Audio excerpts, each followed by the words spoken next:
Now, you also have never been asked to testify on whether an individual is being truthful in saying that they are a survivor of IPV. Is that correct? That's correct. Okay.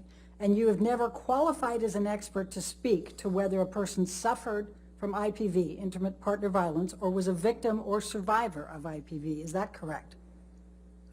That's outside the task of a psychologist to determine whether an event occurred. We assess behavior, we assess mental status, we don't detect crimes. So you have not been asked to testify to that, correct? It's not something that occurs, so no, I have not. And you were not ultimately asked to provide any opinions on that, correct? No, I was not. Okay. Now, you did not disclose in any of the designations or your report that you had met with and had dinner and drinks with Mr. Depp, did you?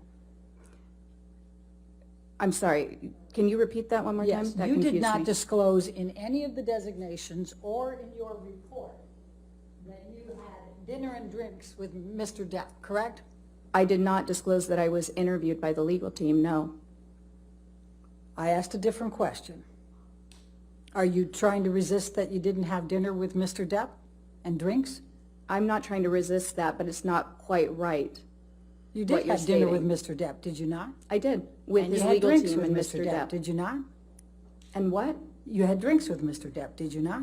Drinks were served. This was over 2 years ago. I may have had a drink with dinner, yes. In fact, you thought you had a mule something, right? Possibly. Yes, okay.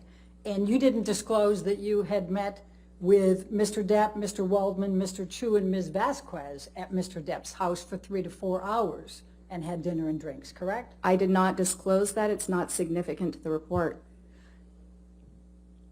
You don't think that's significant, correct? I don't. Okay. But you've never been asked to meet with a client in his counsel before being retained as an expert, either before or after, have you? No. And you justified that it was okay in this case because it was a high-profile case. That's not quite right. I justified it in this case. Actually, I sought consultation about it. First of all, the person who had retained his attorneys was unable to come to my office with his attorneys. And yes, this is a very visible case. It's been going on a very long time. And I understood that there would be a need to interview me and make an informed decision about my qualifications.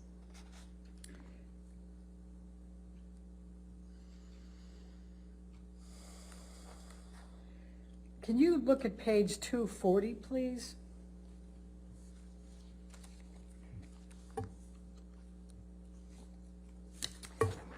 Line 3 is my question. Would you agree it's highly irregular to meet with the subject in a litigation? And your answer on that occasion was, I would not say it's highly irregular. I would say it's not something that I would typically do. However, I had not yet been retained on the case. This was a large, high-profile case, and I understood that I believed that it was appropriate for a person retaining me with such a high profile to meet me, to be able to vet me, essentially with the attorneys present prior to retaining me on his case. Do you recall that? Yes. That's what you said under oath, correct? Yes. And then I said, have you ever done that before? And you said, no. Correct? Correct. And then I said, have you ever done it since? And you said, no. Correct? Correct. Okay. Now,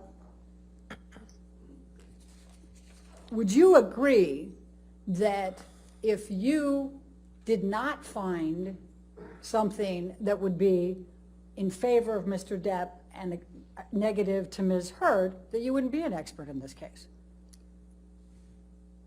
That I can bring you into court if you're going to say that Ms. Heard is right and Mr. Depp is wrong, correct? So as a forensic psychologist, my obligation is to the court, is to the fact finder. I present science regardless of what that science may be. Now, when I take a case, my retainer agreement is explicit about that, and I discuss that with the attorneys. I'm asking you a question. I'd like you to try to answer my Okay. question. You understand that if you found favorably to Ms. Heard and negatively to Mr. Depp, you wouldn't be here, right? You wouldn't be testifying. Objection speculative. No, okay, sorry. Hold on. The objection is speculation. That's not speculation. No, I'll sustain the objection if you want to ask. Okay.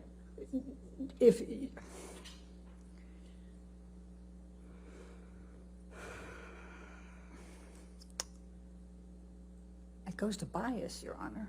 I sustain the objection. Next question. Okay, all right.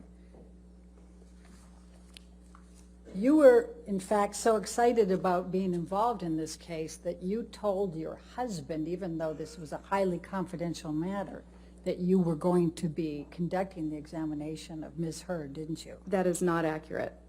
You not only told your husband, but you told Ms. Hurd that you told your husband, correct? Ms. Bredehoff, that is not accurate. What is accurate? You're incorrect. That is not correct. Is your testimony today under oath that you did not tell your husband that you were going to be conducting the examination of Amber? That is my testimony. Okay.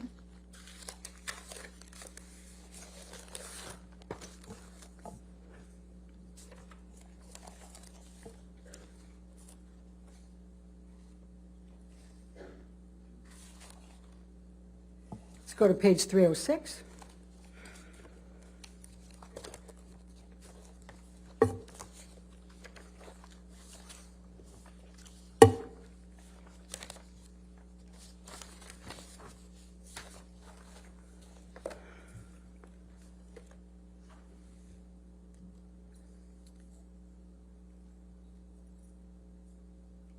So the question that was asked was because you brought muffins, you said, from your husband, right? You gave those to Ms. Hurd, correct? May I clarify what occurred so that we can stop talking about the muffins? What happened was that I was getting ready that morning. I frequently bring muffins to the office. My husband did happen to know that there was going to be a celebrity client coming in because on the mornings that occurs, which often occurs, we have to actually clear the office and move the staff to the other office. So yes, on the one hand, he was aware of that. I was getting ready. I asked him to go to the bakery near our house and pick up the muffins for me because I was running late. He often has to do that because I often do run late. He brought the muffins back to the house. I brought them into the office. Ms. Hurd and I enjoyed the muffins together. I think I made a comment to her along the lines like, we can thank my husband. My husband got these for us today, meaning he purchased the muffins. We are now enjoying them because of him. Did you say on pages 305 and 306 that you frequently have examinations of high-profile clients? You want to just take a quick look and tell us? What, 305, 306? Yeah, that's where we're talking about it. Is there a line you'd like me to look at? You can start with 15, line 15, 305. Just read through that and tell me whether you said anywhere in there that you have a lot of high-profile examinations. You do this frequently. Objection to improper impeachment. I don't agree. Won't you approach, please?